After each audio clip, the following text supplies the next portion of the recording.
Hi welcome to Python life YouTube channel. ఈరోజు మనం computer యొక్క అప్లికేషన్ గురించి తెలుసుకుందాం. కంప్యూటర్ టెక్నాలజీ అనేది ఎలా ఎవాల్యూట్ అవుతుంది, అది బిజినెస్ రంగాల్లో ఎలాంటి చేంజెస్ తీసుకొచ్చింది, మరియు హ్యూమన్ డైలీ లైఫ్లో ఎలా చేంజెస్ తీసుకొచ్చింది అనేది ఈ కంప్యూటర్ యొక్క అప్లికేషన్లో మనం క్లియర్గా తెలుసుకుందాం. అది ఏ రంగాల్లో మరియు విరివిగా యూజ్ చేస్తుంటాం, ఎఫెక్టివ్గా ఏ రంగాల్లో ఎక్కువగా మనకి అది వర్క్ అవుతుంది అనేది ఈ వీడియోలో మనం క్లియర్గా తెలుసుకునే ప్రయత్నం చేద్దాం. Okay, computer technology has revolutionized the businesses and other aspects of human life. Okay, human లైఫ్లో ఎలాంటి చేంజెస్ తీసుకొచ్చింది మరియు బిజినెస్ రంగాల్లో ఎలాంటి మార్పులు తీసుకొచ్చింది. నెక్స్ట్ ఇంకోటి ఏంటంటే particularly every company large or small, అంటే చిన్న పెద్ద అనే తేడా లేకుండా ప్రతి కంపెనీ అనేది డైరెక్ట్లీ ఆర్ ఇండైరెక్ట్లీ ఎలా ఈ కంప్యూటర్ మీద ఎలా డిపెండ్ అయ్యాయి. నెక్స్ట్ ఈ కంప్యూటర్ అనేది టైంని సేవ్ చేయడమే కాకుండా పేపర్ వర్క్ను కూడా చాలా వరకు తగ్గించింది. అప్లికేషన్స్ ఆఫ్ కంప్యూటర్, ఈ కంప్యూటర్ అనేది ఏ రంగాల్లో ఎలా యూజ్ అవుతుంది, అవి ఏంటి? Okay, science, education, medicine and health, engineering, architecture, manufacturing, entertainment, communication, business applications, next publishing, banking, military, government. Okay, so first సైంటిస్టులు అనేవాళ్ళు వాళ్ళ యొక్క థియరీస్ని డెవలప్ చేసుకున్నప్పుడు వాటిని అనలైజ్ చేయడానికి మరియు టెస్ట్ చేయడానికి ఈ కంప్యూటర్ సిస్టమ్ని యూజ్ చేశారు. నెక్స్ట్ ఇవి ఫాస్ట్గా మరియు యాక్యురసీగా వర్క్ అవ్వడం వల్ల వాళ్ళు డిఫరెంట్ సైంటిఫిక్ అనాలిసిస్లు దీని మీద చేసేవాళ్ళు. మరియు అలాగే ఎర్త్క్వేక్స్ని, నెక్స్ట్ పొల్యూషన్ని, వెదర్ ప్యాటర్న్ని, okay, pollution of weather factoring అంటే లైక్ పొల్యూషన్ వల్ల వెదర్ అనేది ఎలా చేంజ్ అవుతుంది, మరియు ఎర్త్క్వేక్స్ వాటిని కనుగొనడానికి మరియు శాటిలైట్ బేస్డ్ అప్లికేషన్స్ని రన్ చేయడానికి ఈ కంప్యూటర్స్ని అనే వాళ్ళు యూజ్ చేస్తుంటారు. ఇంకోటి ఎడ్యుకేషన్. నార్మల్గా మనం చూస్తున్నాం ఈ కంప్యూటర్ అనేది ఈ ఎడ్యుకేషన్ రంగంలో ఎలాంటి చేంజెస్ తీసుకొచ్చిందో. ఓకే, కంప్యూటర్ ఈ ఎడ్యుకేషన్ రంగాన్ని కంప్లీట్గా చేంజ్ చేసిందనమాట. ఓకే, ప్రజెంట్ నార్మల్గా క్లాసులు వింటాం, నార్మల్గా ఇప్పుడు ఆన్లైన్లో క్లాసులు వింటున్నాం. ఓకే, అదొక ఎగ్జాంపుల్ అనమాట. నార్మల్గా క్లాస్ రూమ్స్లో, లైబ్రరీస్లో, మ్యూజియంస్లో ఈ కంప్యూటర్స్ని మనం నార్మల్గా యూజ్ చేస్తుంటాం. ఈ కంప్యూటర్ ఏం చేసిందంటే ఎడ్యుకేషన్ సిస్టమ్ని కంప్లీట్గా ఇంట్రెస్టింగ్గా మార్చేసింది. ఓకే, నార్మల్గా ఈ టెలివిజన్ షోస్ కాకుండా నార్మల్గా ఈ computer aided education like online education. Okay, తర్వాత కంప్యూటర్ బేస్డ్ ట్రైనింగ్, కంప్యూటర్ని బేస్ చేసుకొని ఎలా ట్రైనింగ్ ఇవ్వచ్చు. ఓకే, ఇవన్నీ ఈ చేంజెస్ని ఎడ్యుకేషన్ రంగంలో మనకి కంప్యూటర్ అనేది తీసుకొచ్చింది. ఇంకోటి మెడిసిన్ అండ్ హెల్త్ కేర్ గురించి చెప్పాల్సిన అవసరం లేదు. ఈ హాస్పిటల్ సిస్టమ్స్ని ఎలా యూజ్ చేస్తుంటాం, నార్మల్గా పేషెంట్స్ యొక్క డీటెయిల్స్ని మాన్యువల్గా కాకుండా నార్మల్గా కంప్యూటర్లో తీసుకోవడానికి, లైక్ వాళ్ళ డయాగ్నోసిస్, ఇల్నెస్ని మానిటర్ చేయడానికి, వాళ్ళ వ్యాధుల్ని మానిటర్ చేయడానికి, పేషెంట్ యొక్క స్టేటస్ని చూడడానికి. ఓకే, ఈ మామూలుగా ఆటోమేటెడ్ ఇమేజింగ్ టెక్నిక్స్ అనమాట. లైక్ అంటే వాళ్ళని స్కాన్ చేసినప్పుడు కానీ, లేకపోతే వాళ్ళ యొక్క డయాగ్నోస్ చేసినప్పుడు కానీ వాళ్ళ యొక్క ఇమేజ్ని తీసుకోవడం ఉంటుంది, బాడీ లోపల ఇమేజెస్. ఓకే, అది కంప్యూటర్ వల్ల సాధ్యపడింది. ఇంకోటి ఏంటంటే సెవరల్ ఎగ్జాంపుల్స్ లైక్ కంప్యూటర్ అనేది హ్యూమన్ బాడీలో ఎలాంటి చేంజెస్ వస్తుంటే వాటిని ఎలా మానిటర్ చేసింది అనేది, నార్మల్గా వాళ్ళ యొక్క హ్యూమన్లో ఏమైనా డిఫెక్ట్స్ ఉంటే వాటిని కనుగొనడానికి చిన్న ఎక్విప్మెంట్స్ లైక్. ఓకే, ఇలా ఈ మెడిసిన్ రంగంలో కంప్యూటర్ అనేది చాలా చేంజెస్ని తీసుకొచ్చింది. ఇంకోటి ఇంజనీరింగ్, ఆర్కిటెక్చర్ అండ్ మ్యానుఫ్యాక్చరింగ్, ఈ రంగాల్లో కంప్యూటర్ అనేది ఎలా మార్పుని తీసుకొచ్చిందంటే లైక్ డిజైనింగ్ అండ్ డ్రాయింగ్లో. ఓకే, 3D డైమెన్షన్ వ్యూస్లో ఆబ్జెక్ట్స్ని మాడిఫై చేయడానికి.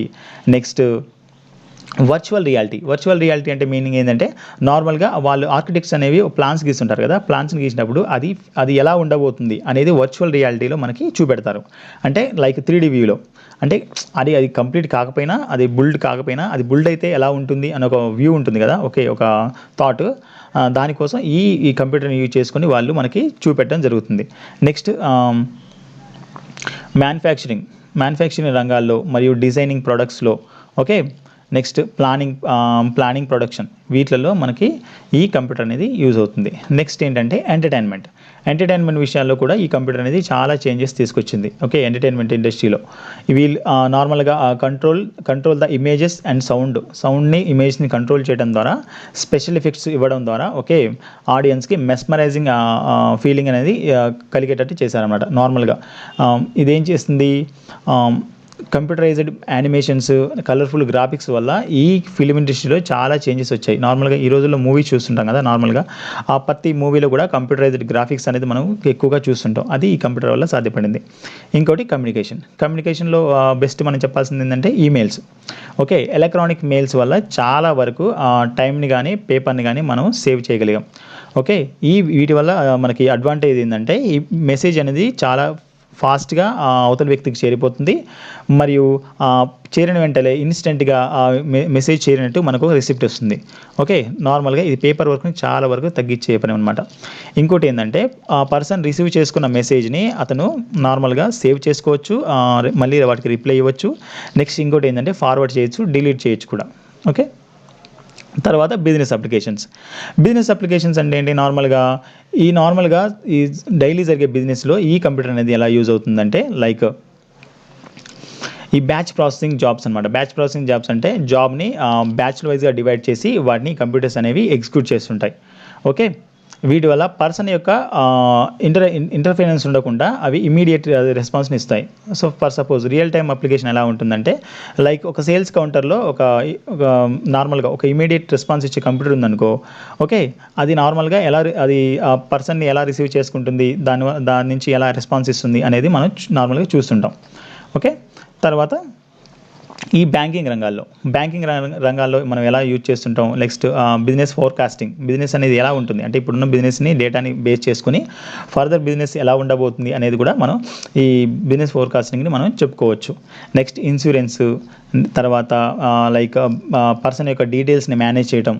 ఓకే, ఈ రంగాల్లో మనకి ఈ యొక్క కంప్యూటర్ అనేది చాలా వరకు యూజ్ అవుతుంది. పర్టికులర్గా బిజినెస్ విషయంలో వాళ్ళ మధ్య ట్రాన్సాక్షన్ జరగటం కానీ, లైక్ నెంబర్ ఆఫ్ బిజినెసెస్ ఉంటాయి కదా, వాటి యొక్క డేటాని మేనేజ్ చేయడంలో కానీ. ఓకే, వాళ్ళ మధ్య internal changes like email transfer కానీ, ఏదైనా ఇన్ఫర్మేషన్ ట్రాన్స్ఫర్ చేయడానికి కానీ ఈ బిజినెస్ అప్లికేషన్లో కంప్యూటర్ అనేది చాలా వరకు యూజ్ అవుతుంది. ఇంకోటి ఏంటంటే పబ్లిషింగ్ అంటే మనకు తెలుసు. Okay, desktop publishing, DTP. Okay, ఇవన్నీ లేజర్ ప్రింటర్స్ అనమాట. లేజర్ ప్రింటర్స్ యూజ్ చేసుకొని ఎలా పబ్లిష్ చేస్తాయి అనేది. ఓకే, ఇంకోటి ఏంటంటే బ్యాంకింగ్ ఏంటంటే ఇన్ ద ఫీల్డ్ ఆఫ్ బ్యాంకింగ్లో మనకి లైక్ ఏటీఎంని యూజ్ చేస్తుంటాం. ఏటీఎం అంటే is one of the computer అనమాట. ఓకే, దాన్ని యూజ్ చేసుకొని మనం 24 hours మన సర్వీస్ని అందించగలుగుతున్నాం. ఓకే, నార్మల్గా ఒక పర్సన్ని పెట్టాలి, ఆ పర్సన్తో అంతసేపు వర్క్ చేయాలంటే కష్టం కాబట్టి ఒక కంప్యూటర్ని అక్కడ నుంచి దాని త్రూ మనం వాళ్ళకి కావాల్సిన సర్వీసెస్ని మనం అందించగలుగుతున్నాం. ఇంకోటి ఏంటంటే డిఫరెంట్ బ్యాంకింగ్ సెక్టార్స్ లైక్ వేరే బ్యాంక్స్ మధ్య అంటే డిఫరెంట్ ఒక బ్యాంకులో ఉన్న డిఫరెంట్ బ్రాంచ్ మధ్య కంప్యూటర్ నెట్వర్క్ ద్వారా ఒక కనెక్షన్ అనేది కల్పించి వాటి మధ్య ఒక ఇన్ఫర్మేషన్ అనేది ఇంటర్చేంజ్ చేయగలుగుతున్నాం. ఓకే, ఎటువంటి డీలే లేకుండా. ఓకే, ఈ బ్యాంకింగ్ రంగంలో పర్టికులర్గా చాలా బెనిఫిట్ అయింది, ఎందుకంటే పేపర్ వర్క్ని కంప్లీట్గా ఈ కంప్యూటర్ అనేది తగ్గించింది. ఓకే, నెక్స్ట్ ఏంటంటే మిలిటరీలో మనకు తెలుసు ఈ డిఫెన్స్ రంగాల్లో కూడా కంప్యూటర్ అనేది చాలా చేంజెస్ వచ్చింది. అది లైక్ మోడర్న్ ట్యాంక్స్ కానీ, ఆ మిసైల్ డిజైనింగ్ కానీ, మోడర్న్ వెపన్స్ని డిజైన్ చేయడంలో కానీ, నెక్స్ట్ మళ్ళీ మిలిటరీ అందులో ఉన్న క్వార్టర్స్ మధ్య ఇన్ఫర్మేషన్ కమ్యూనికేషన్ కోసం కానీ మనం ఈ మిలిటరీ కంప్యూటర్ అనేది చాలా ఎక్కువగా యూజ్ చేస్తుంటారు. ఓకే, తర్వాత గవర్నమెంట్ అనేది ప్రత్యేకంగా చెప్పనవసరం లేదు. గవర్నమెంట్ రంగాల్లో ఈ కంప్యూటర్ అనేది చాలా పెద్ద చేంజెస్ తీసుకొచ్చింది. ఓకే, అవి లైక్ ఏంటి అంటే బడ్జెట్స్, ఆ సేల్స్ ట్యాక్స్ డిపార్ట్మెంటు, ఆ income tax department. Okay, male and female ratio కానీ, లేకపోతే computerising of voter list, computerisation of driving licence system, next PAN card, next weather forecasting. ఈ కంప్యూటర్ యొక్క అన్ని రికార్డ్స్ని మెయింటైన్ చేయడం ఒక సింగిల్ ప్లేస్లో. ఓకే, ఈ పర్టికులర్గా గవర్నమెంట్ రంగాల్లో మనకి పేపర్ వర్క్ అనేది చాలా వరకు ఈ కంప్యూటర్ వల్ల తగ్గిపోయింది. ఓకే, అలాగే పీపుల్స్ కూడా చాలా ఈజీగా సరళంగా వాళ్ళకి సర్వీసెస్ అందించడానికి ఈ గవర్నమెంట్ అన్ని రంగాల్లో కూడా కంప్యూటర్ అనేది చాలా వరకు హెల్ప్ అయింది. ఓకే, ఈ వీడియో మీకు నచ్చినట్టయితే లైక్ చేయండి, షేర్ చేయండి, సబ్స్క్రైబ్ చేయండి. అలాగే పైథాన్ లైఫ్ యూట్యూబ్ ఛానల్కి సబ్స్క్రైబ్ చేసుకోండి. వీడియో చూసినందుకు ధన్యవాదాలు. Thank you for watching. Bye.